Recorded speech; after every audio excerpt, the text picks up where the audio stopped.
বন্ধুরা, এবার তোমাদের সামনে নিয়ে আসলাম হলুদ গাছ। এই প্রথম আমার বাগানে হলুদ হলো। অ্যাকচুয়ালি আমি ইচ্ছে করে বুনিনি, বাড়িতে কাঁচা হলুদ আনা হয়েছিল, সেটা পড়ে থেকে থেকে পুকি জ্বালায় তারপরেই এই টবের মধ্যে লাগিয়ে দিয়েছিলাম। বেশ গাছটা ভালোই বড় হয়েছিল।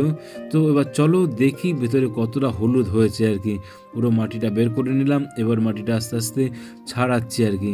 তো মনে হচ্ছে বেশ ভালোই, হ্যাঁ, যত মাটি ছাড়াচ্ছি হলুদ যেন বেরিয়ে আসছে। বেশ ভালোই হলুদ হয়েছে বোঝা যাচ্ছে। এইটুকু টবের মধ্যে যে এতটা হলুদ হবে আমি নিজেও ভাবতে পারিনি। বাহ, ক্যা বাত ক্যা বাত।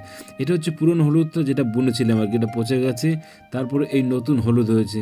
হলুদের কিন্তু অনেক গুণাগুণ আছে। কাঁচা হলুদ যদি তোমরা রেগুলার সকালবেলা খেতে পারো আর কি, তো আমি তো নিশ্চয়ই খাবো আর কি, এত সুন্দর গাছের হলুদ বলে কথা আর কি। বাহ, ক্যা বাত। এই প্রথম আমার বাগানে হলুদ হলো, সেটা তোমাদের সামনে তুলে ধরলাম। দেখতে পাচ্ছ এবার পুরো হলুদটাই তোমাদের সামনে নিয়ে চলে এসেছি। যাই হোক বন্ধুরা, ভিডিওটি ভালো লাগলে অবশ্যই লাইক, শেয়ার, সাবস্ক্রাইব, কমেন্টস